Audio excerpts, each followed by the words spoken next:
할렐루야. 주님의 이름으로 문안드립니다. 우리 다 같이 사도신경으로 신앙 고백하심으로 1월 18일 목요일 새벽 예배를 시작하겠습니다. 나는 전능하신 아버지 하나님 천지의 창조주를 믿습니다. 나는 그의 유일하신 아들 우리 주 예수 그리스도를 믿습니다. 그는 성녀로 잉태되어 동정녀 마리아에게서 나시고 본디어 빌라도에게 고난을 받아 십자가에 못 박혀 죽으시고 장사된 지 사흘 만에 죽은 자 가운데서 다시 살아나셨으며 하늘에 오르시어 전능하신 아버지 하나님 우편에 앉아 계시다가 거기로부터 살아있는 자와 죽은 자를 심판하러 오십니다. 나는 성령을 믿으며 거룩한 공교회와 성도의 교제와 죄를 용서받는 것과 몸의 부활과 영생을 믿습니다. 아멘. 사랑하는 하나님, 오늘도 저희들에게 귀한 하루를 주시니 감사를 드립니다. 예배 자리로 나온 저희들 정결한 마음 주시고 이 드려지는 예배가 주님께 연락되는 귀한 시간이 되게 인도하여 주시옵소서. 오늘 하루도 살아갈 때 부어주시는 하나님 은혜 가운데 예수 그리스도의 증인된 삶을 살게 하여 주시옵소서. 이 시간 하나님의 주신 귀한 말씀을 받습니다. 우리가 함께 나누고 묵상할 때 은혜가 넘치는 귀한 시간이 될 수 있도록 아버지께서 인도하여 주시옵소서. 감사드리며 예수님 이름으로 기도합니다. 아멘.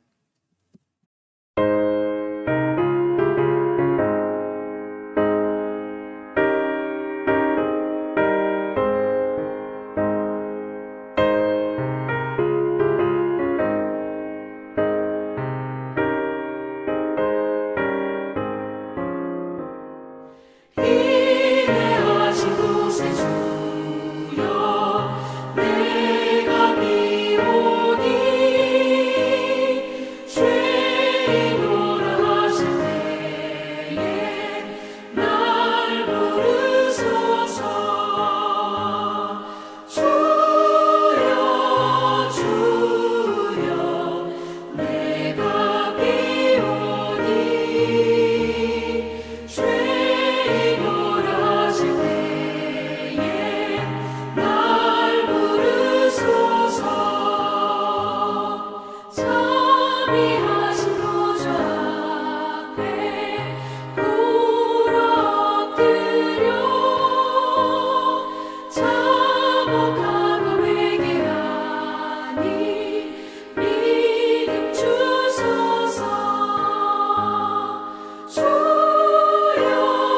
주여 내가 비오니 주의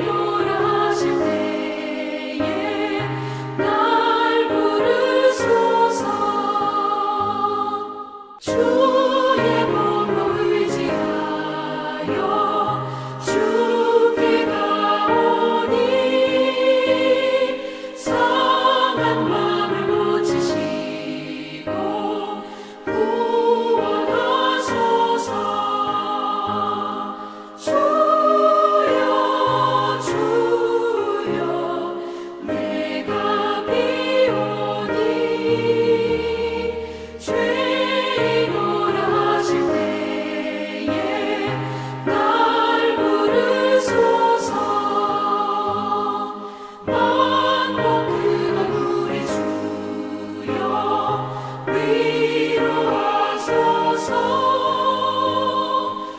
우리 주와 같으시니 어디 있을까.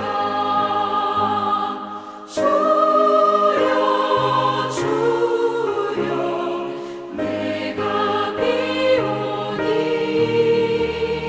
죄인으로 하실 때에 날 부르소서.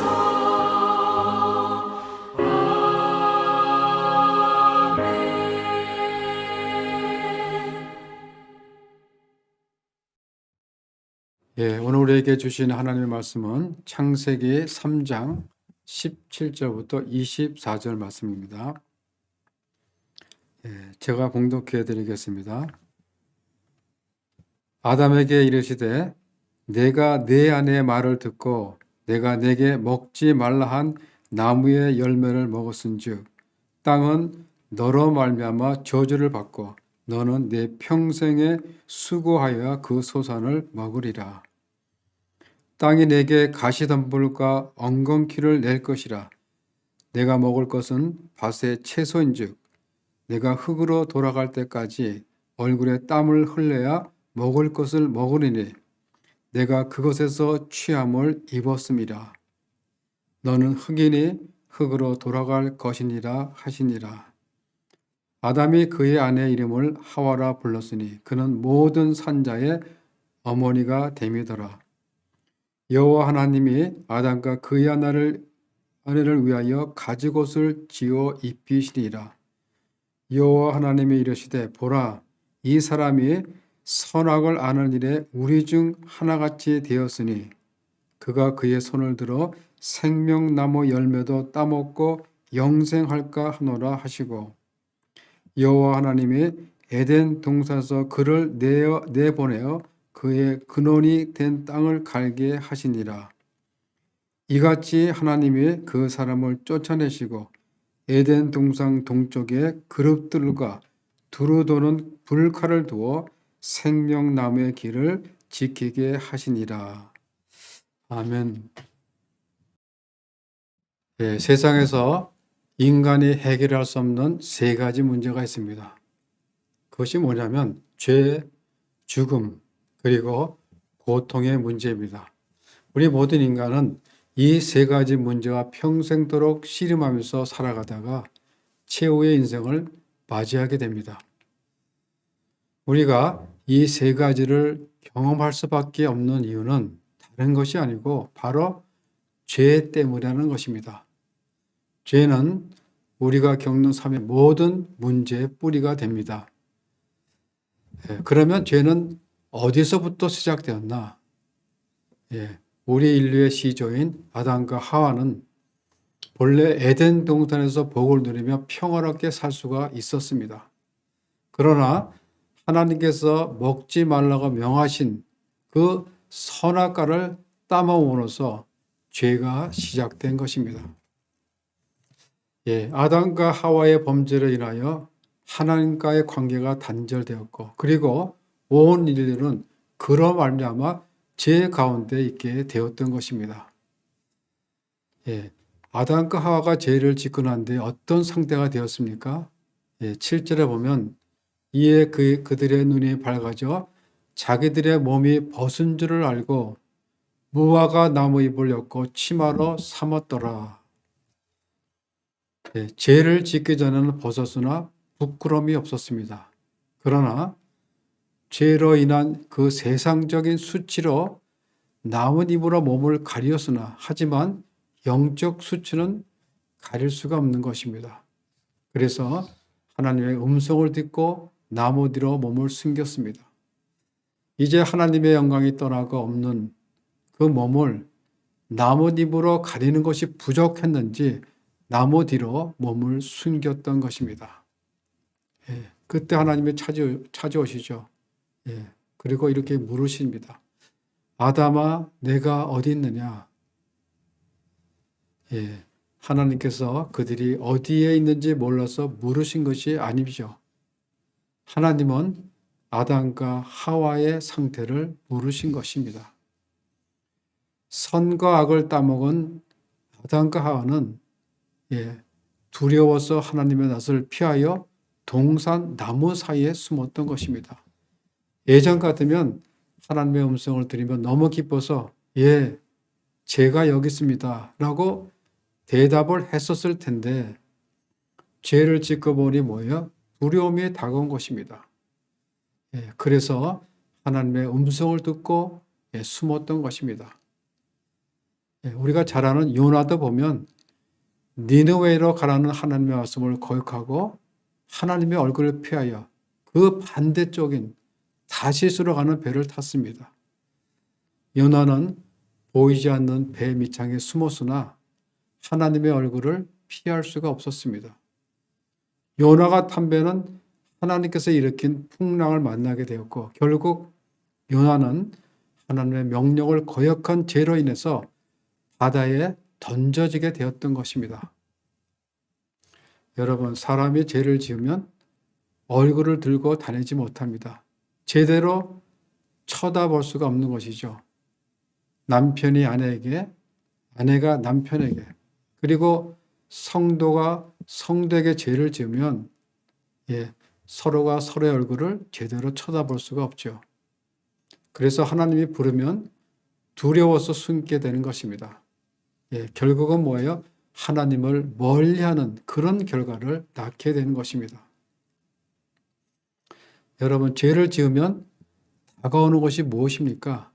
마음의 기쁨과 평안이 사라져버리고 대신에 뭐가 오죠? 두려움, 불안, 염려, 걱정, 이러한 것들이 우리를 절망으로 이끌어가는 것입니다. 하나님이 아담을 부르시는 것은 그를 책망하려거나 정죄하려고 부르신 것이 아닙니다. 아담이 하나님 말씀을 어긴 후에 부끄러워하고 수치스러워하는 그 아담의 고통과 그 마음의 상처를 치유해 주시려고 부르신 것입니다.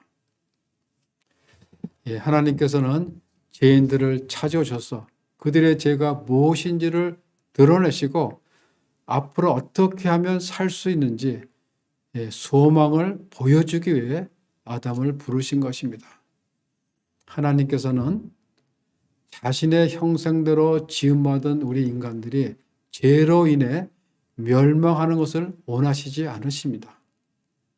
그렇기 때문에 우리를 찾아오시고 그 이름을 부르시고 숨어 있는 곳에서 나올 때까지 계속해서 마음문을 두드리십니다. 우리 인간은 하나님을 피해서 어디에서도 살 수가 없습니다. 시편 139편은 그것을 잘 표현해 주고 있습니다.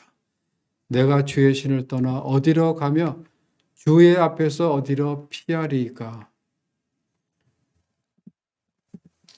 내가 하늘에 올라갈지라도 거기 계시며 음부에 내 자리를 펼지라도 거기 계시나이다. 우리가 어디로 피해가도 하나님은 우리를 찾아오신다는 것입니다. 그 하나님은 지금 이 시간에도 내가 어디 있느냐라고 물으십니다. 하나님께서 우리를 부르실 때는 말씀으로, 우리의 마음을 두드리실 때는 우리 문제에 대한 답을 가지고 찾아오신다는 것을 여러분들은 믿으시기 바랍니다. 오늘 17절부터의 말씀은 하나님께서 범죄한 자들에 대한 공의의 심판을 선포하시는 가운데서도 하나님의 형상대로 지음받은 우리 인간을 파멸로 이끌지 아니하시고 구원의 길을 열어주시는 그 하나님의 사랑을 보여주십니다.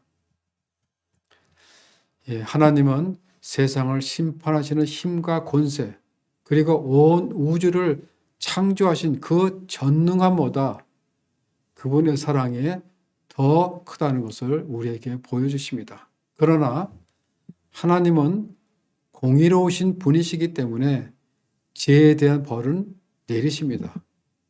하나님은 먼저 인간을 범죄케 한 그 뱀을 모든 짐승보다 더 저주를 받아 배로 다니게 하고 종신토록 흙을 먹게 하였습니다.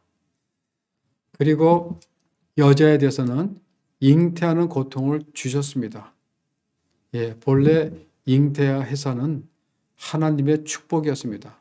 따라서 그것은 기쁨과 환희이지 결코 고통의 수고가 아니었습니다. 그러나 우리 인간의 범죄 후 해산은 무서운 고통을 수반하는 그런 형벌이 된 것입니다. 그리고 남자에게 임한 하나님의 판결은 창조주가 주신 그 좋은 땅이 저주를 받습니다. 우리가 17절에 보면 땅은 너로 말미암아 저주를 받고 너는 내 평생에 수고하여야 그 소산을 먹으리라. 땅이 내게 가시덤불과 엉겅퀴를 낼 것이라. 내가 먹을 것은 밭의 채소인즉 내가 흙으로 돌아갈 때까지 얼굴에 땀을 흘려야 먹을 것을 먹으리니라고 하십니다. 하나님께서 우주를 창조하실 때 땅은 온갖 열매를 풍성히 생산할 수 있었습니다. 하지만 아담의 범죄로 말미암아 땅 역시 저주를 받아서 땅의 자연적 소산은 가시덤불과 엉겅퀴와 같은 그런 잡초밖에 없는 것입니다. 따라서 우리 인간은 수고의 땀을 흘려 땅을 일구고 경작해야만 땅으로부터 먹을 것을 얻을 수 있게 되었던 것입니다. 그리고 하나님은 모든 인간에게 죽음의 형벌을 내리셨습니다. 19절 후반에 보면 너는 흙이니 흙으로 돌아갈 것이다 라고 하십니다. 이 말씀은 우리 인생의 근본이 무엇인가를 잘 보여주고 있습니다. 여러분, 우리 모두는 만물의 영장으로 지음받았으나 우리 인간은 한낱 티끌에 불과합니다. 티끌이 바람에 날려서 잠시 공중에 머물러 있는 동안은 높은 것 같이 보입니다. 그러나 바람이 멈추면 어떻게 되죠? 금세 땅으로 떨어지고 맙니다. 공중에 머물러 있는 것은 잠시 동안입니다. 이것이 인생입니다. 우리가 이 땅에서 아무리 돈이 많더라도 아무리 권세가 있더라도 죽음 앞에서는 아무리 몸부림쳐도 종말은 뭐예요? 한 줌의 흙으로 돌아가게 된다는 무서운 선거입니다. 하나님은 인간을 흙먼지에서 취하여서 영화롭고 존귀한 존재로 만드셨습니다. 그리고 높이셨습니다.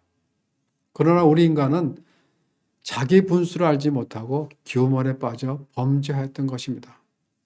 그로 인해 하나님이 만든 에덴 동산에서 쫓겨났으며 하나님과의 관계가 단절된 영적 사망에 이르게 된 것입니다.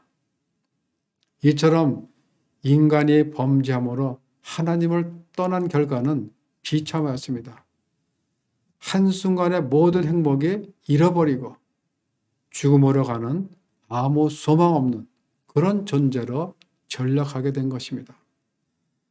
그러나 우리 하나님은 이런 절망 가운데 빠진 우리 인간을 외면하지 않으시고 오히려 사랑을 베풀어 주셨던 것입니다. 이것이 바로 여자의 후손으로 나실 그리스도로 하여금 십자가에서 우리의 모든 죄값을 치르게 하시고 이를 통해서 죄에서 구원케 하신 것입니다. 하나님은 이 놀라운 구속의 계획을 인간을 죄에 빠뜨린 뱀을 저주하는 가운데 나타내셨습니다. 그것이 15절 말씀인데요. 내가 너로 여자와 온수가 되게 하고 내 후손도 여자의 후손과 온수가 되게 하리니 여자의 후손은 내 머리를 상하게 할 것이요 너는 그 발꿈치를 상하게 할 것이라 라고 하십니다. 여기서 너란 인류를 죄에 빠뜨린 그 사탄을 말합니다. 또 여자의 후손은 장차 동정녀 마리아를 통해 나실 예수 그리스도를 말합니다. 상하게 한다라는 말은 박살을 낸다는 그런 뜻입니다. 그래서 이 말씀은 여자의 후손, 즉 그리스도께서 원수의 사대의 머리를 완전히 부순다라는 뜻이죠. 다시 말하면 예수 그리스도의 완전한 승리를 의미하는 것입니다. 하나님께서는 뱀을 저주하시면서 인류를 위해 그리스도를 보내실 것과 그리고 그리스도를 통한 승리를 약속해 주신 것입니다. 그리고 하나님께서는 죄를 지은 우리 인간에게 아주 소중한 선물을 주셨는데 그것이 뭐냐면 21절에 보면 여호와 하나님이 아담과 그의 아내를 위하여 가죽옷을 지어 입히시니 이 가죽옷은 하나님의 사랑의 선물입니다. 그리스도께서 스스로 몸을 내어 주심으로 인간을 죄의 올무와 수치에서 해방시켜 주신 것을 보여주는 것입니다. 하나님은 인류로 하여금 자신의 임재를 누리고 교제를 나눌 수 있도록 새 옷을 만들어 주셔서 자신과의 관계 회복을 준비하신 것입니다. 하나님은 인간이 죄를 지은 후 풍요로움을 잃고 하나님과의 교제가 단절될 때 고통 속에서 살아가는 그 죄인은 우리를 그냥 내버려 두지 않습니다. 그것은 우리 모든 사람 속에 하나님의 형상이 담겨져 있기 때문입니다. 하나님은 아담이 지은 죄로 인하여 하나님께서 주신 축복과 사랑, 기쁨을 잃은 것을 안타까워하셨습니다. 파괴된 하나님의 형상을 온전히 회복시켜주고 싶었던 것입니다. 그래서 아담에게 찾아오셔서 아담아 내가 어디 있냐 라고 부르신 것입니다. 세상의 그 어떤 것보다 그 어떠한 힘과 능력보다 더 크고 위대한 것은 인류를 향한 하나님의 사랑입니다. 이 하나님의 사랑은 십자가에서 나타났습니다. 하나님은 그 아들 예수 그리스도께서 우리를 위해 십자가에 못 박혀 돌아가셨습니다. 그는 무리를 걸으시고 죽은 자를 살리시는 그 능력의 주님이셨는데 그 주님은 뭐예요? 오히려 약한 모습으로 죽어가셨습니다. 힘이 없어서가 아니라 연약해서가 아니라 오로지 온 인류의 죄를 저와 여러분의 죄를 그 십자가에 다 못 박기 위함이었습니다. 우리 주님은 우리의 모든 질고와 슬픔과 아픔을 해결하시고 그리고 우리의 죄로 인해 깨어진 하나님의 형상을 회복시키려고 고통과 멸시를 당하셨던 것입니다. 그것이 십자가의 은혜입니다. 오늘 우리가 이 자리에 나와 있게 된 것도 바로 십자가의 은혜로 있게 된 것입니다. 예수 그리스도께서 십자가에 죽으심으로 죄로 인해 죽을 수밖에 없던 우리 모두를 구원해 주셨습니다. 그러므로 십자가는 구원의 상징입니다. 그리고 치유의 상징이며 위대한 승리의 상징인 것입니다. 우리 모든 그리스도인들은 십자가 신앙 위에 굳건히 서 있어야 합니다. 삶 속에서 문제가 다가오고 어려움이 다가오고 슬픔이 다가오고 어떠한 고통이 다가온다 하더라도 우리가 주님만 바라보고 십자가 위에 굳건히 서 있기만 한다면 우리를 죄와 절망 가운데서 자유케 하시고 모든 문제와 어려움을 이기게 만드는 것입니다. 이 세상 그 어느 누구도 죄에 대해서 자유로울 수가 없습니다. 그러나 십자가의 능력만이 모든 죄를 이기게 만들어 주십니다.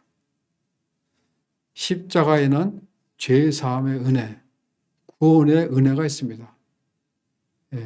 우리 모두는 그 십자가를 붙들고 그 십자가를 의지하며 그 십자가만을 자랑하면서 우리 주님께서 주시는 기쁨과 축복을 우리 섬기시는 성도님들의 삶 현장에서 매일매일 경험하시는 모두가 되시기를 주님의 이름으로 축원합니다.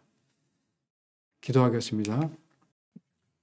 하나님, 연약한 우리들을 하나님의 형상대로 지음받은 존귀한 존재로 만들어 두시고 그 세상의 그 어떤 힘과 능력보다 더 크신 그 하나님의 사랑을 베풀어 주시고 십자가 은혜로 우리를 죄에서 해방하여 주심에 감사를 드립니다. 저희들 오늘 하루도 살아갈 때 그 은혜의 십자가를 붙들고 의지하며 우리 주께서 주시는 기쁨과 평안 그리고 자유를 누리며 사는 저희들 모두가 될 수 있도록 아버지께서 인도하여 주시옵소서.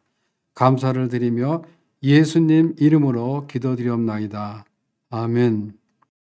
하늘에 계신 우리 아버지의 이름을 거룩하게 하시며 아버지의 나라가 오게 하시며 아버지의 뜻이 하늘에서 같이 땅에서도 이루어지게 하소서. 오늘 우리에게 일용할 양식을 주시고 우리가 우리에게 잘못한 사람을 용서하여 준 것 같이 우리 죄를 용서하여 주시고 우리를 시험에 빠지지 않게 하시고 악에서 구하소서. 나라와 권능과 영광이 영원히 아버지의 것입니다. 아멘.